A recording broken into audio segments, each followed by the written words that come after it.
2-yard push into the end zone and an overtime victory for your Kearney Bulldogs. The Bulldog Radio Network proudly presents the Coach Minnick Show on KMO-TV and 102.7 FM, Kearney's hometown radio station. And now here's the hosts of the show, Mike Davis, Jim Dickerson, and Coach Logan Minnick.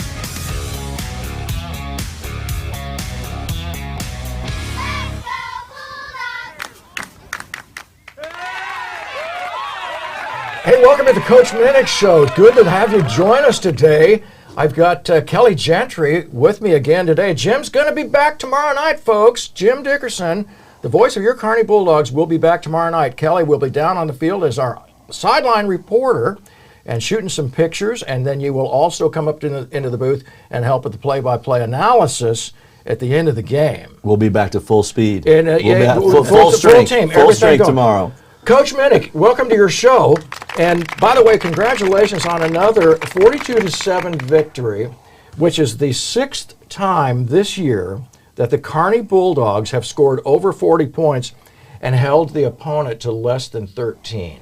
Right? Yep. Did I get that right? That is right. So hats off to your entire squad, from the coaching staff to all three phases of the game, because you lit it up. And I mentioned to you after the game last Friday night that I thought you all put on an offensive clinic. I mean, it just you just absolutely took a great team. The Belton Pirates are a good team. Let us not overlook that. And you guys just really showed out on everything. Talk about it. Yeah. Excuse me. I think for sure, offensively, we were very efficient. It seems like everyone's we feel like the old Peyton Manning Colts, that everybody's trying to eat the clock and keep us off the field. And as you saw, like Belton's opening drive was almost 9 minutes. And then we run the punt back. Yeah. And then their next drive was another long drive. Like, we had 2 offensive possessions in the first half. And one of those, we started with 3 minutes to go in the second quarter, or in the half, 3 minutes to go in the half, and 95 yards to go. Mm-hmm. Really proud of the way our kids played. We thought for sure that we had some stuff in the game plan that we really liked offensively. And then obviously our kids came out and executed it. And then a great job by them going, 95 yards there, and kind of a modified 2-minute drill. We were up tempo, but we weren't in a hurry because we still had our timeouts. But our kids did a great job sticking one in there before half, and I think that was the one that kind of put the nail in the coffin there before half, to go up 2 scores instead of 1 there at half. And then defensively, we knew what Belton wanted to do. They're very similar to Grandview in the aspect of they're going to run it downhill over and over and over, and eat the clock and try to keep the game close. But other than the 1 score, our defense played lights out. Again, and as you guys said, 6 weeks in a row, 13 or less, which is our defensive goal, is 13 or less points. So the kids have been real fired up with that, and we feel like if you hold a team to 13, we've got a real good chance. Another just great team win. Like, I thought we executed in all 3 phases, not only offense but defense, and special teams were lights out again. Yeah, you expect a team like Belton to come in here and score some points. They had a pretty good quarterback too, by the way. Yep. And they had the ability to run what I thought was a fairly balanced offense.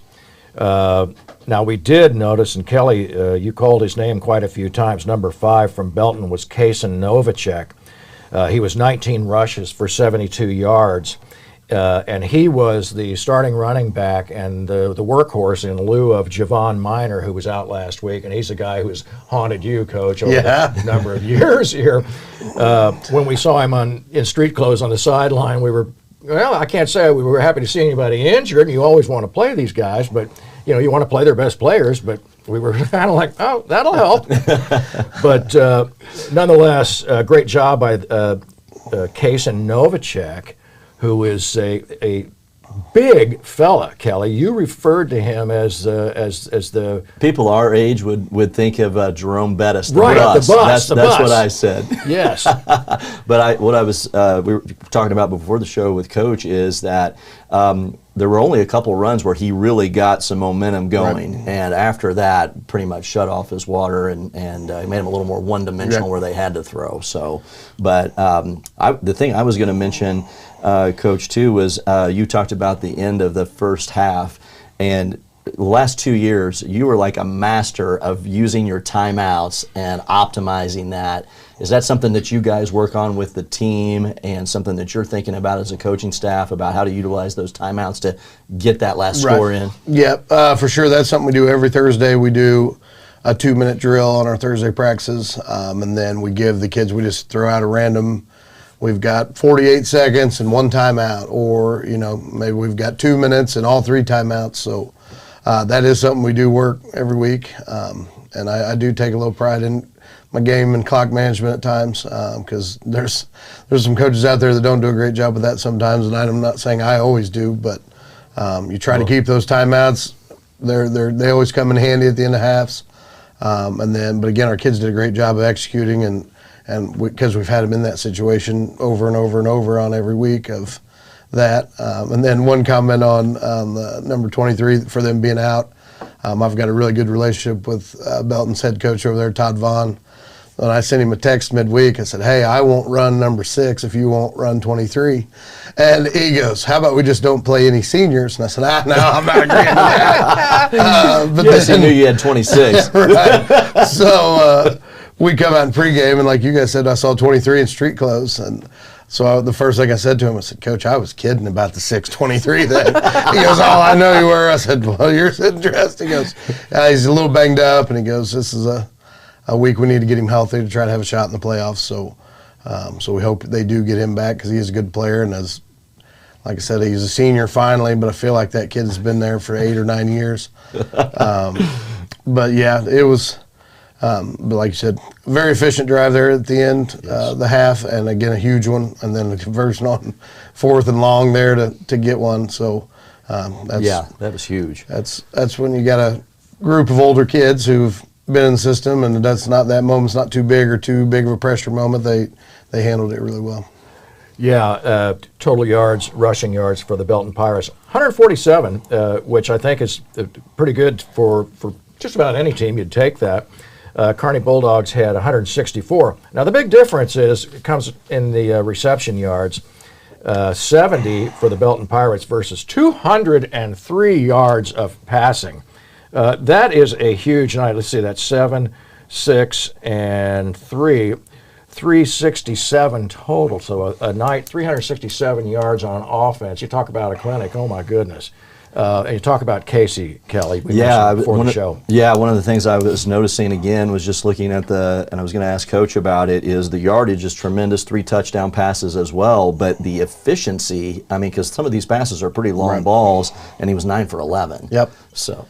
Yeah, he's been outstanding 2 weeks in a row. I love how offensively we're pretty dang balanced right now. If you're trying to take away one, we can go to the other, or vice versa. But yeah, he's been really efficient.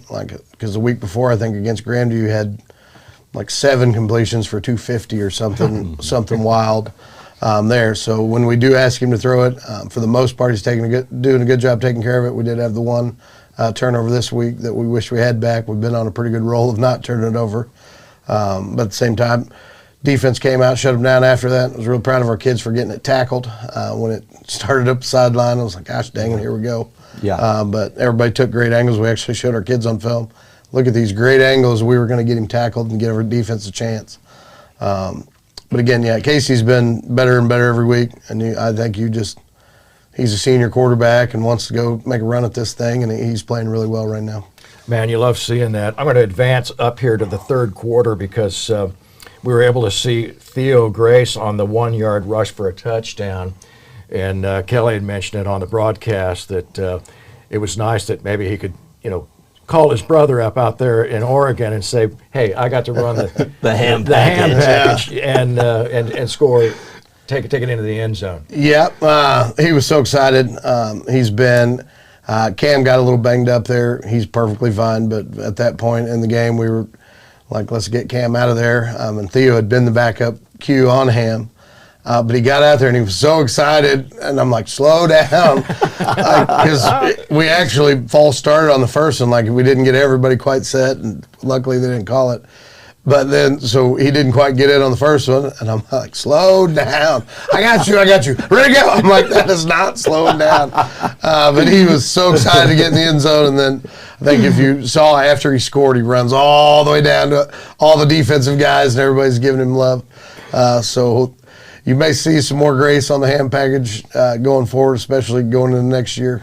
But like I said, Theo's a great, big, athletic, strong kid, and I'm not the greatest coach in the world, but I'm pretty smart about let's snap to that kid, let him get 2 yards. You love seeing a guy that's going to be back next year too, that's got that ability and who's just absolutely bringing it on defense, and we can't say it enough. I mean, the way he. It's so gap sound, and he knows where he has to be, and how many times do we see him pressuring the quarterback? He gets into the backfield of opposing offenses, and he's a guy that now number 34 has to be accounted for. If you're the offensive coach or the offensive line coach of an opposing football team, you got to know where he's at. Right. Yeah, and I think what he'd be the first to tell you he's benefiting from that senior D-line being outstanding up front. So it's kind of, as an offense, you got to pick your poison. You're going to double those down linemen and let Theo run, or you're going to try to single us up front and get to Theo. I know we struggle with it in practice, trying to decide, how do we get Jared and Theo blocked at times. But yeah, like I said, we're very balanced defensively. We're really excited about where we're at. And again, part of that goes to Theo's playing really well in there, which allows you to do some other things defensively in coverage and get some more guys out of the box, knowing you got that big horse there in the middle that's making a lot of plays.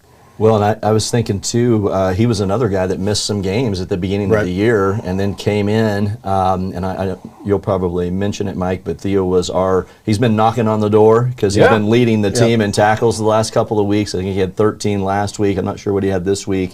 But been knocking on the door for our player of the game. Yeah, he's our player of the week, Brian. Let's show that. Bring that up. Get up there. The Conrads right there. Thank you, Conrads, for sponsoring. But look at Theo Grace right there. He looks like a nice young man. And then when he puts his helmet on, he's a monster. What's that all about? What a great kid, though. From a great family, great bunch of athletes, and all those guys. They're track guys too, which is fun, and just all around athletes. And you love seeing guys that are playing other sports and keeping themselves fit throughout the season, and then coming back and destroying people on the football field. And he is a destroyer. There's no question about that. As I watch a game like this the other night, and where you guys are just playing so well in all phases of the game, I want to talk about that onside kick too in a minute, but just in a general sense, how does a game like this help prepare you as we start into district play tomorrow night? Yeah, I think the big thing, as we talked last week, is you want to be playing your best football right now. And I thought Friday, like I said, it was all three phases were clicking. There were not many mistakes. Like I know when we give out on Sundays, we come in for our team meetings and check our team goals. And like offensively, they can get up to 11 bones. I got 10 out of 11 this week with the one turnover. Getting them we almost had a perfect game on our goal sheets. And then defensively every week they have 11 goals as well. I think they got 8 or 9 this week as well. And then special teams was lights out. So I know our kids get really excited when they get to put all those bones on their helmets and all the different dang designs and stuff they have on there. But yeah, I think just what it told us is I think we're where we need to be. We're playing confident right now. We're actually on the opposite end of some people a lot of people are getting really banged up towards the end of the year, and it's like, actually, we're getting guys back who haven't played. So we're excited to get our kids back. You'll get to see 19-something tomorrow night. Nice. I know he's chomping at the bit to get back in there, so we're excited to have Grant back as well, because he's just going to add another piece to an already outstanding defense. Yeah. Oh, ahead, sorry. That's one. Speaking of the defensive backfield, really quickly, because I was thinking about that. We've had some injuries back there. Guys have came in and done a tremendous job filling in. And you keep you talk about bringing Grant back in, adding another speedster, big hitter, all of that. But yeah, I was thinking about that interviewing Bryson Morrison. He was a guy that was injured. Yep. Came back and made a great play against Grandview in that game to stop on that 4th and goal, and then had an excellent game, I thought, going one-on-one. So I don't know if you want to talk about your defensive backfield as well. Yeah. Defensive backs have played well all year, especially knowing, like I loved what Bryson said in his interview about you got to have that next play mentality, because we do. We put our corners on islands quite a bit. And like you said, he did give up the 1 touchdown, but he played like 7 or 8 other fade balls. So like he gives up one completion, and obviously the cornerback is a position. Oh, he got beat. 1 8 of 9. Yeah, exactly.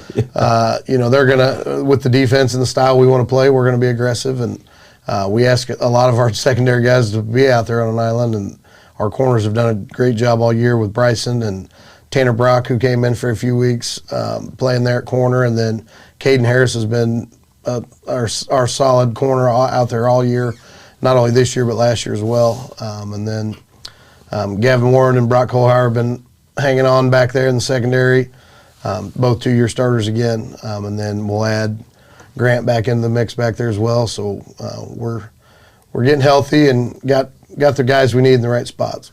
A couple of years ago, I can remember as we watched the Kearney Bulldogs secondary, which was always good and always fast, it seemed like there were a couple of guys that you could see that were really good, that sort of stick like glue defender, and that you could see that they were no more than about a hand's width or length away from the receiver.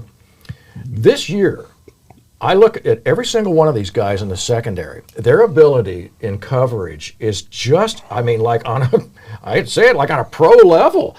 Where these guys are playing so well, and without having a flag. And there are times when a flag is thrown, and I'll say, I don't think I would agree with that, right, because his coverage is so tight. Yep. That's one thing you love seeing, especially against speedy receivers and athletes that are coming at you quickly. Yep. I think a big part of that is just confidence factor, especially out of those positions. You got to be confident, because I think at times when you see penalties or when you give up scores, you've got the kids out there when the ball's in there kind of freeze or freak out, or you've got to have a different kind of cat out there. So what I like is, Bryson's a competitor. Like, he's a pitcher in baseball. He's what we love about multiple sport kids is he's been in competitive situations where. So when that moment happens, it's time to make a play. He doesn't freeze up or tense up or freak out. Or like the example he said, yeah, I gave up one, but that's the position I battled. So what I really like is those guys are confident back there. They're going to go make plays on the ball, and they also understand that we play so much man coverage that if I'm beat or if I got to get there, I'm not looking back. Like, that's another cardinal sin of a DB. When you're beat, they want to peek back at the quarterback. Our kids get their eyes on their target and break through the hands. And that's a shout out to Coach Wendell too. He does a really good job coaching our cornerbacks up, and we're blessed to have the ones that we do. Well, and I just wonder, when we see those close calls and perhaps a flag comes flying out onto the field, it makes me wonder if these guys are accustomed to seeing guys play man to man that well. Yeah. At this level. Yeah, because we don't ever pass interfere, so I don't know why they throw them every now and then. But and I let the officials know that very quietly, sir, we don't pass interfere with people.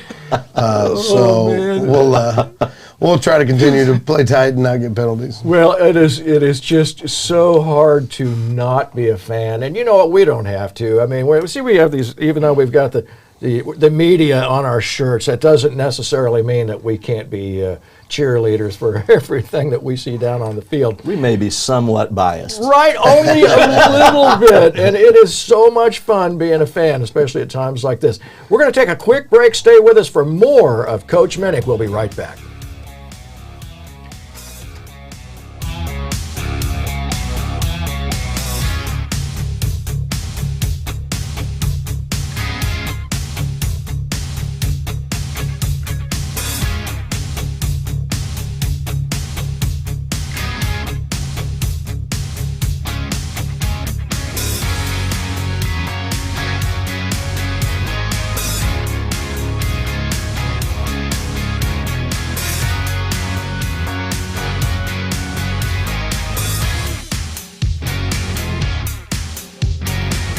Today's business environment is more challenging than ever before.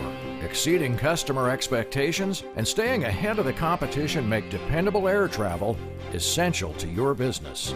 The time-saving convenience of aircraft ownership is a more realistic solution than you might think. Imagine no lines, no waiting, and the ease of traveling on your own schedule.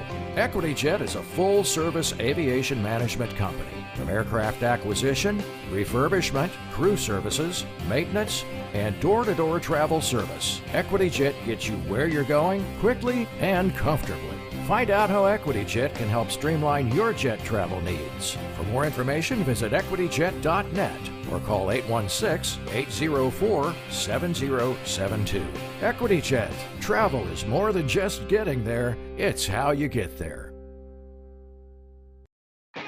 Kearney Bulldog football is here, and you can listen to the game with live play-by-play action on the Bulldog Radio Network right here on 102.7 FM, or our live stream on the KPGZ mobile app or at 1027KMO.com. The Bulldog Radio Network will broadcast the game live on Friday, October 27th, as the Bulldogs take on the Benton High School Cardinals. The 102.7 pregame show starts at 6:40 p.m. and the kickoff is at 7 o'clock. Kearney Bulldog football, catch the fever.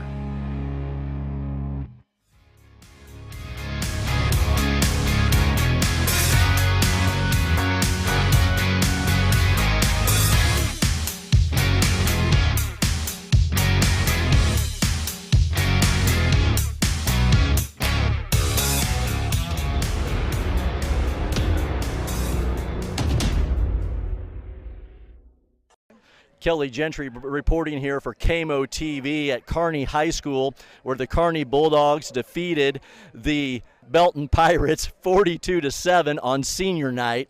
And I'm joined by one of our 26 senior players for the Kearney Bulldogs, senior defensive back Bryson Morrison.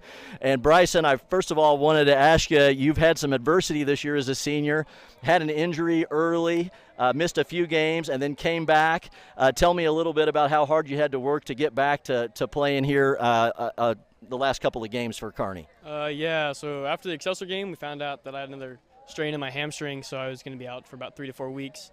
And I was able to, Owen, he got me right. Got you right. He got me back a week early, and I was able to come back for the Grandview game. But, we had Tanner Brock stepped up and played really well. So, yeah, it was really hard kind of not playing and having to watch, but just part of it.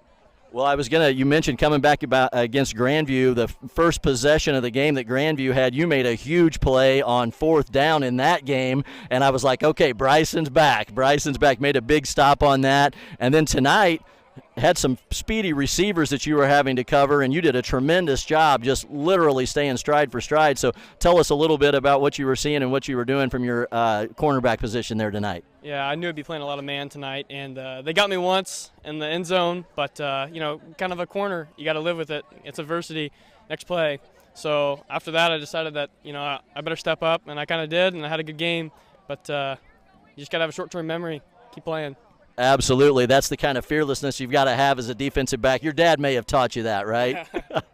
Well, hey, I wanted to ask you last, since you're one of the seniors on our team, and obviously your dad grew up in Kearney, went to high school here. Your mom works for the district as well.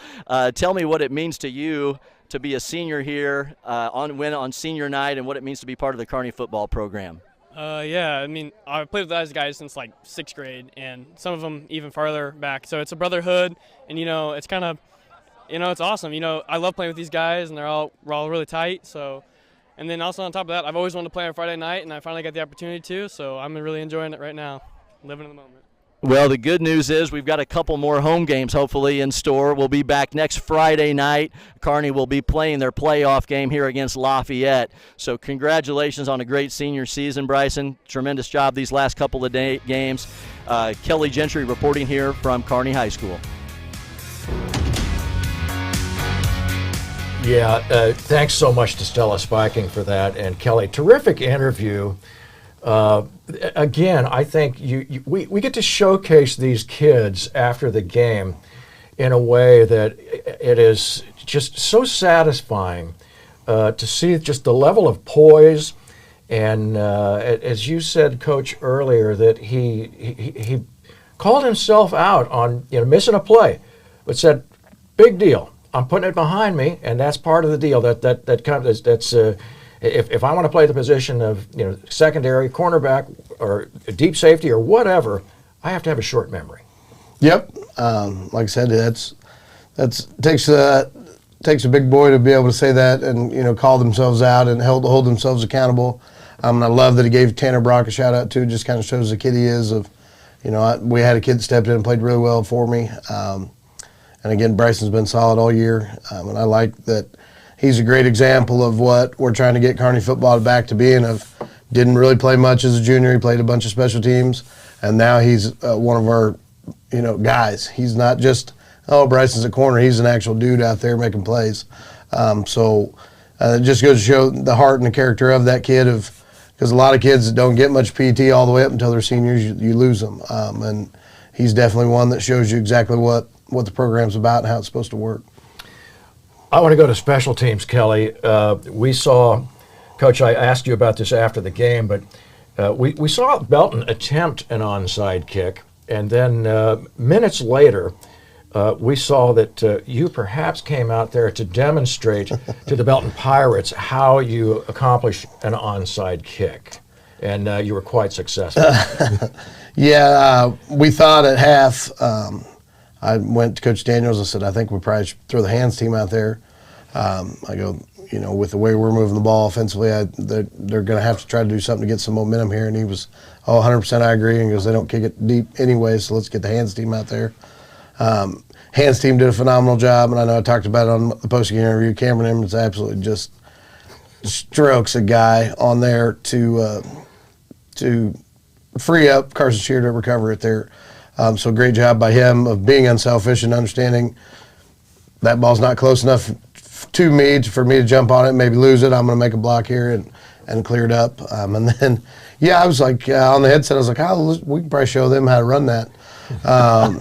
But no, we had an alignment we liked all week. We said, if they give us that, let's take advantage of it. So the onside kick's awesome when it works, but not to think back to the green team. But but again, that's our mentality and our mindset of if we can be aggressive on the special teams, and if you're going to give us a situation that we think we can execute, it's better than a turnover because you get it on your side of the field, and at that point we get that, and then we go down and score, and then we take them completely out of being able to run the football or play keep away at that point because now they're down, I think, 3 or 4 scores at that point. Absolutely right. And you mentioned the comparison between the one with the green team. That's a pivotal play. Right. You have shown what it's the difference between success on a play like that versus one that didn't go your way. Right.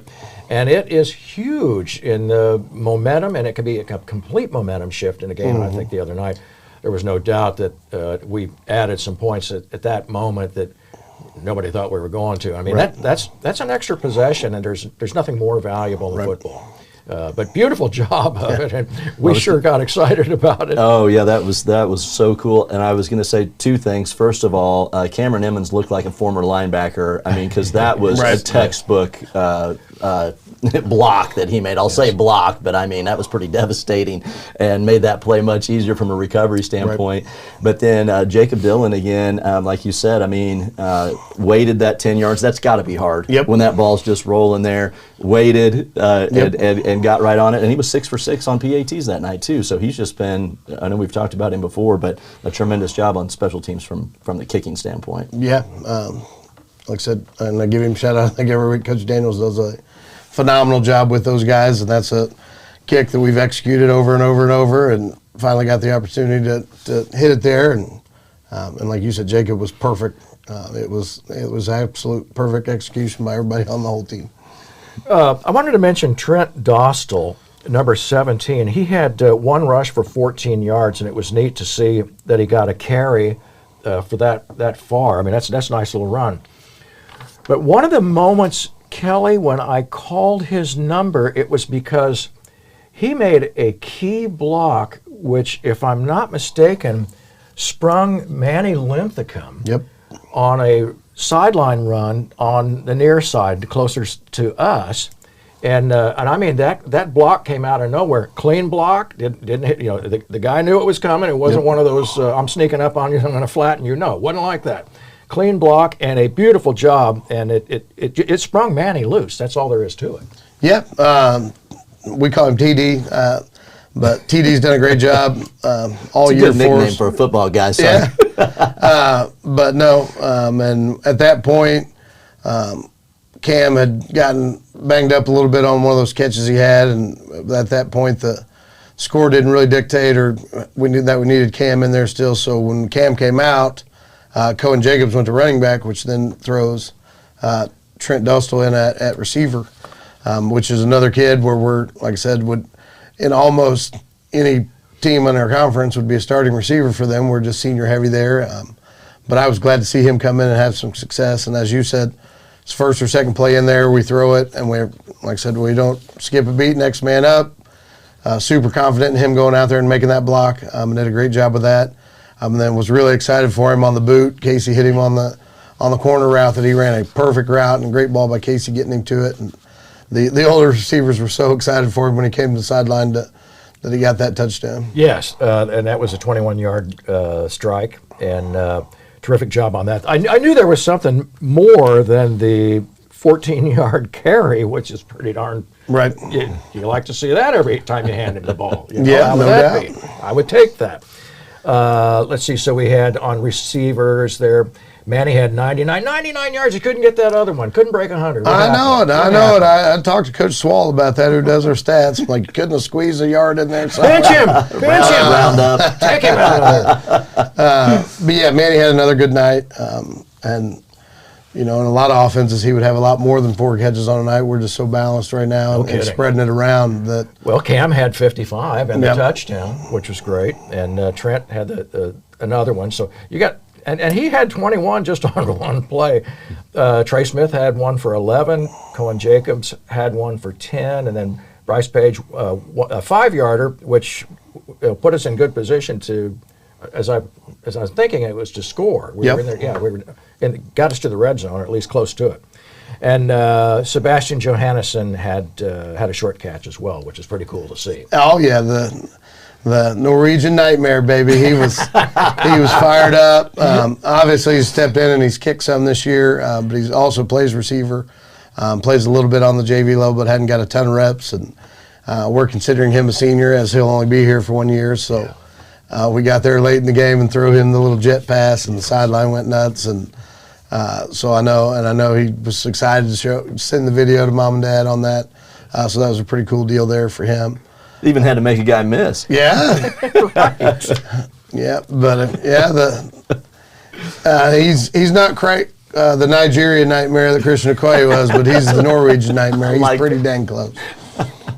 That was cool. Well, Kelly, but you had before something. we wrap up the Belton game, I did want to mention too our play of the game. Another one of our senior defensive backs, Brock Kohlhauer, and I don't think Brian's got that we can tee up. Brian did a super job editing this with some film as well as our call on the game. But I was going to have Brian play it and then let Coach talk about the scenario here, because I was surprised that we were able to block it that well. Yep.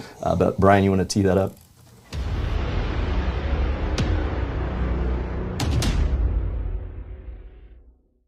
Now Schrum backs up. It looks like he's going to quick kick this, kind of a punt from the quarterback position. Kohlhauer drops back to receive it. He takes it in at the 15-yard line. He's got room. He's got a run. He's got a room to run. One man to beat. It's the punter, and Kohlhauer sidesteps him, gets a block.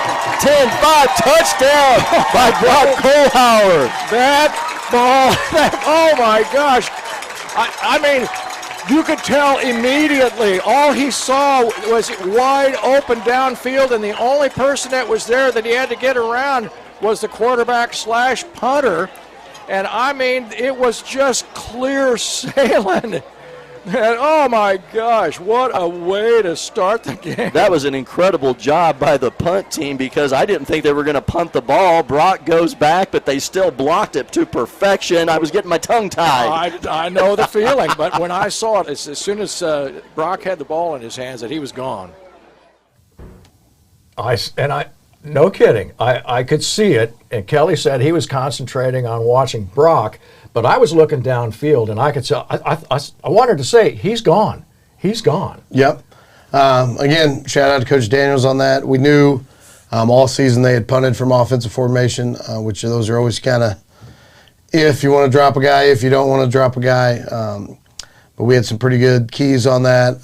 So every week we usually have a block and a hold-up situation. That was one at midfield. We ran our hold-up, so you're kind of playing a safe defense.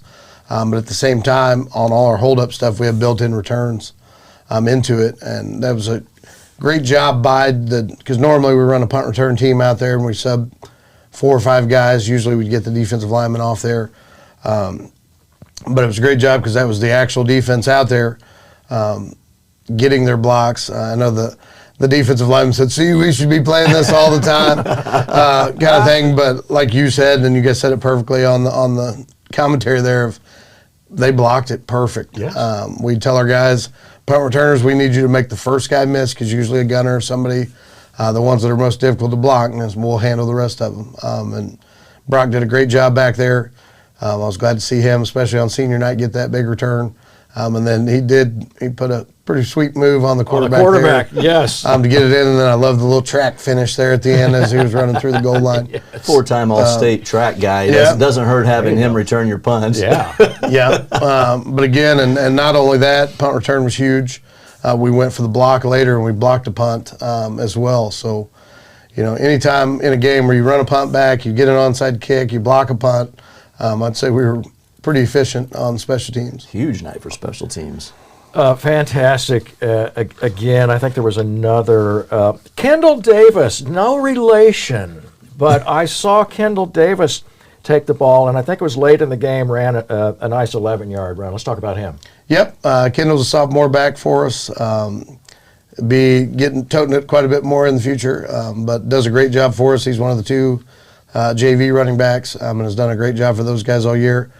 He's just a kid. Doesn't seem like he's running very fast or going very hard, but he always seems to find the crease, and it's like every time you hand it to him, it's 8 or 9 yards. And obviously there, I don't know what it is, but he does a great job with that. Plays behind his pads and runs downhill.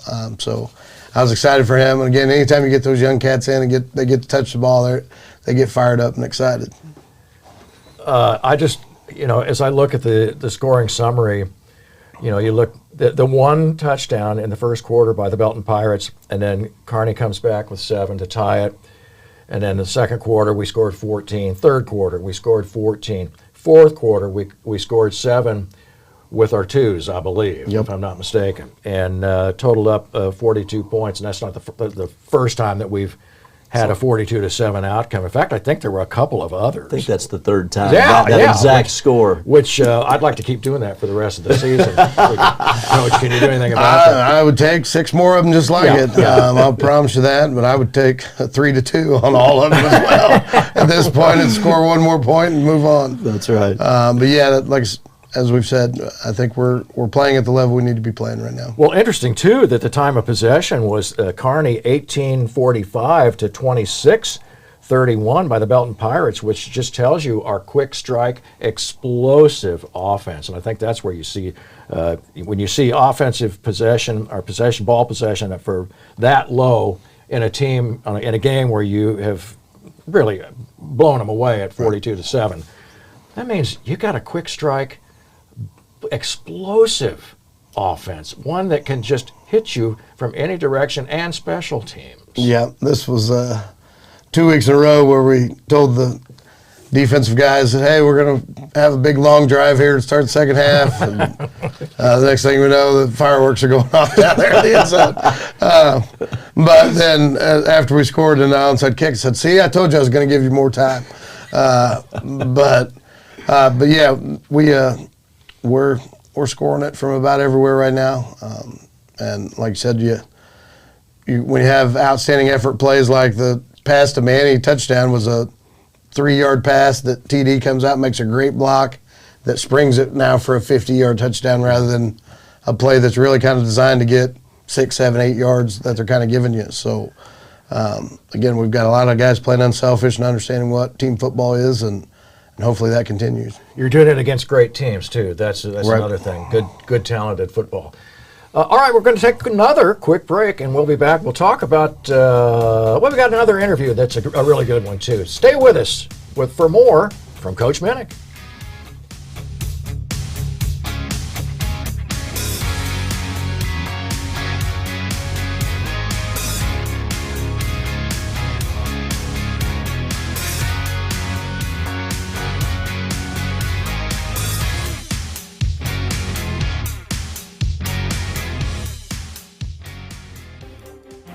Today's business environment is more challenging than ever before. Exceeding customer expectations and staying ahead of the competition make dependable air travel essential to your business. The time-saving convenience of aircraft ownership is a more realistic solution than you might think. Imagine no lines, no waiting, and the ease of traveling on your own schedule. EquityJet is a full-service aviation management company. From aircraft acquisition, refurbishment, crew services, maintenance, and door-to-door travel service, EquityJet gets you where you're going quickly and comfortably. Find out how EquityJet can help streamline your jet travel needs. For more information, visit equityjet.net or call 816-804-7072. EquityJet. Travel is more than just getting there, it's how you get there. Kearney Bulldog football is here, and you can listen to the game with live play-by-play action on the Bulldog Radio Network right here on 102.7 FM, or our live stream on the KPGZ mobile app or at 1027KMO.com. The Bulldog Radio Network will broadcast the game live on Friday, October 27th, as the Bulldogs take on the Benton High School Cardinals. The 102.7 pregame show starts at 6:40 p.m., and the kickoff is at 7 o'clock. Kearney Bulldog football, catch the fever.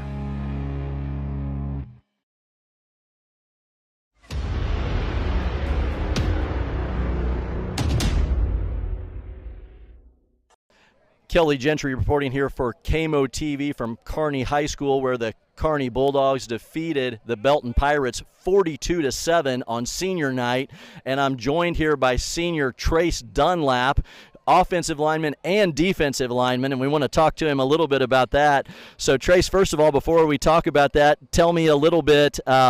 You had a tremendous year last year. You faced some adversity this year with a little bit of injury, but you've came back playing on both sides of the line. So, tell us a little bit about playing both ways and kind of having to move position on the offensive line. Yeah, last year, Minnick told me when the season ended that I was probably going to be playing both ways a little bit. And I started off just a defensive lineman, got hurt, and then Cookie got hurt. So I came back, and they put me on offense, but they said, once we get to postseason, we'll put you back in a little bit of defense. And so now we're just getting a little bit more reps at defensive line. So you're a master of all trades. Well, I tell you what, the thing that's been impressive with our offensive line this year is the offense has been clicking on all cylinders, and we saw several times throughout, especially the last 5-6 games, where you guys are just imposing your will against the defense. So tell us a little bit about your offensive line mates and what you guys are doing to the defensive line on the other team. We're always talking with each other on the line, so we know what each other mean. We'll call out calls that the D-line won't even understand, and some of the coaches don't even understand it, and we'll just know exactly what each other mean and just understand. I don't know. It's hard to explain. It's almost like you've got your own language. We may have heard that Coach Backus might even have some of these call-outs for the offensive line in Spanish. Is that true? Just a little bit, not much. Trying to figure it out still. So, Absolutely. Well, I tell you what, you've been doing a tremendous job. The last question I wanted to ask you is just about being a senior on this team and what it means for you to be a senior and being one of the leaders here on the Kearney Bulldogs. Oh, it's great. Just trying to teach the little kids on how to be a Bulldog and fight through adversity and play like a Bulldog, and that's really about it. That's it. Well, the good news is, even though you won your game here on senior night, is that we'll have at least one more and hopefully a few more games here at Kearney High School. So congratulations. Keep it up the rest of the way. So Kelly Gentry reporting here from KMO-TV and from Kearney High School.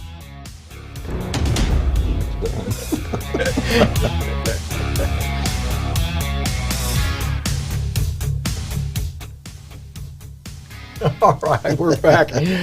Oh, Trace Dunlap, that was hilarious. A couple of things. I think we were talking to his dad between interviews, and Kelly had asked me, who do you want to get next? His dad was standing right there, and he said, Trace, come on over here. And so he comes flying over, and his dad was off camera, just not too far from where we were. That's why you could see that Trace just took a quick glimpse over at his dad, because he was kind of giving him a hard time when Kelly started speaking with him. The other thing that's really funny is the way he walked off camera at the end, just like the pros do, like, get out of my way. I'm busy here. I got to go sign some merchandise. I think he had some autographs to sign. I'm busy here. I'm busy. Well, that is one of the things with coaches' interviews and our player interviews now is we're gaining an audience down there for these interviews. It puts a little more pressure on us.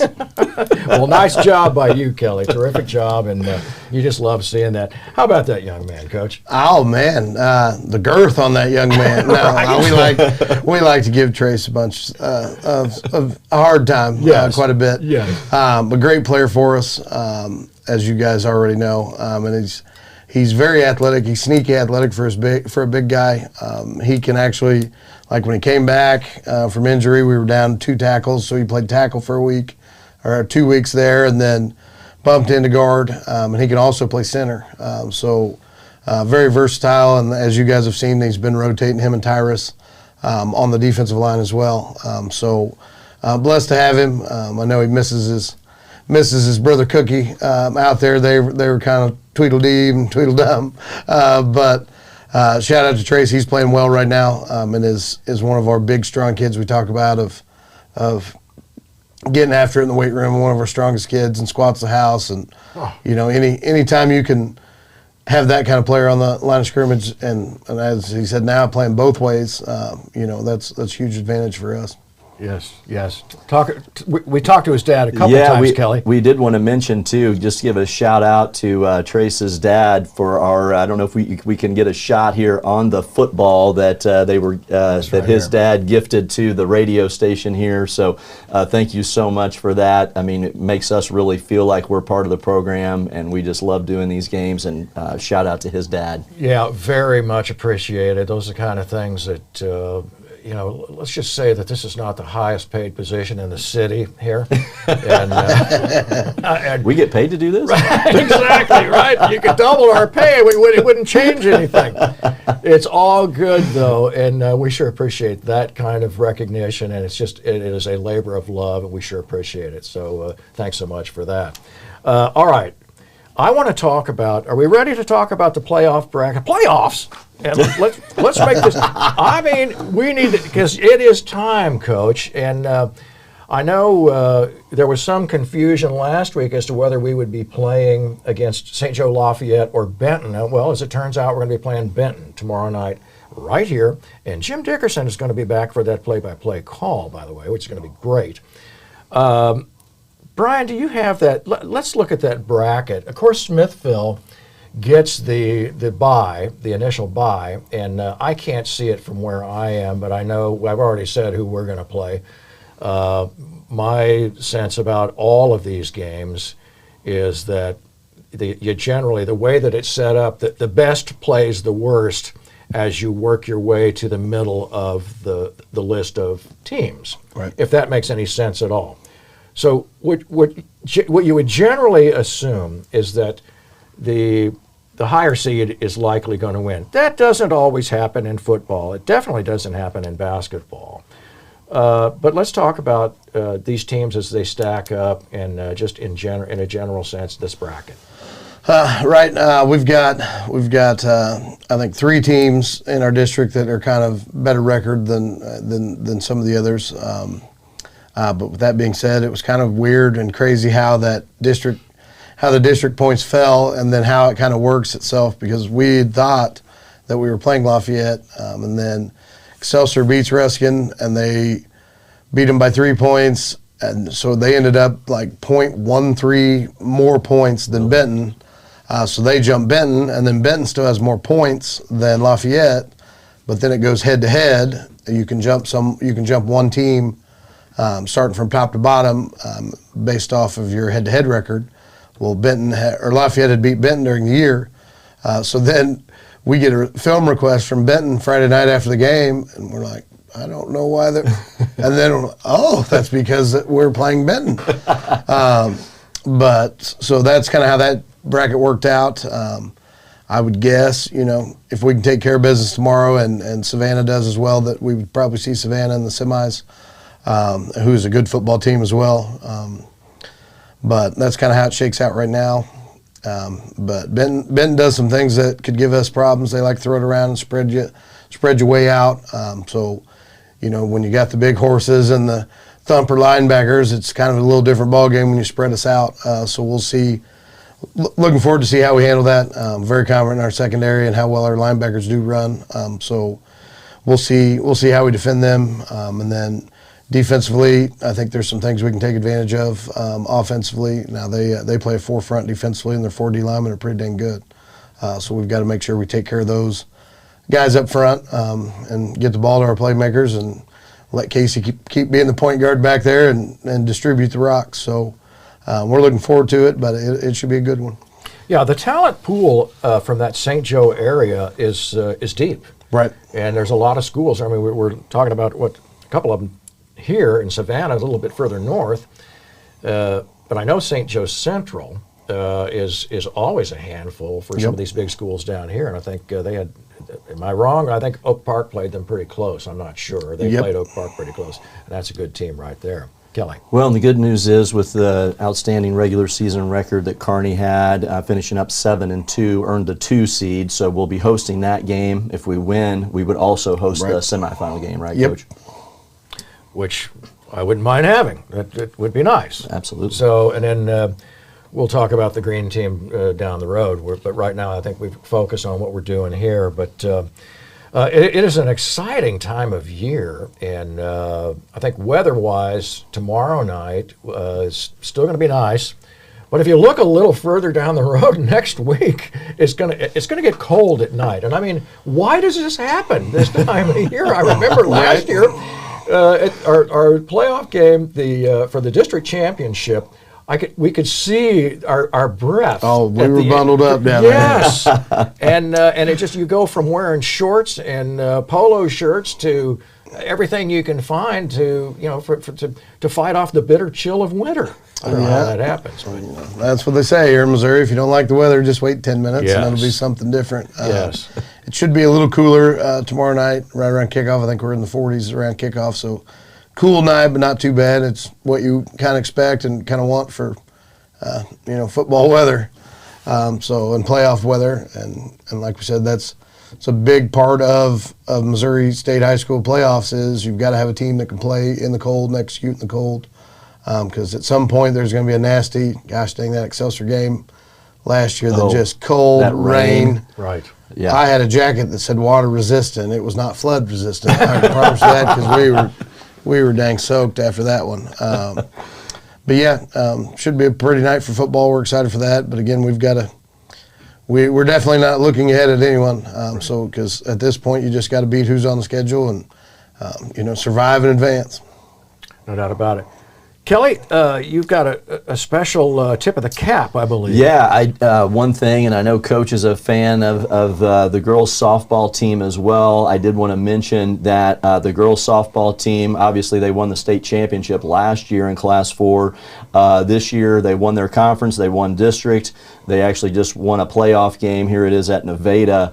Last week. So they are at the Final Four at Missouri State in Springfield, and they will play their semifinal game against Jeff City Helias today at 1 o'clock. So that's coming up really soon. So good luck to our Kearney Coach Birchfield and the Kearney softball girls. So I know Coach is a fan. Oh yeah, I was a much bigger fan until the girls reminded me that if we had taken care of business, we could have been down there watching because we'd had a bye tomorrow. But that is very, brutal. very playful of them. But no, we're really hoping they can take care of business today. We've actually got a little watch party scheduled for the boys tomorrow to get them out of bed, and we'll stream the state championship tomorrow. So hopefully they get down there and take care of business, and hopefully the weather holds off down there. I know they were looking at different options, and I think somewhere down there they've got a turf field, so they should be able to get the game in today as long as they've got decent weather. But we'll be watching today, so Coach Birch get it done, get her done again.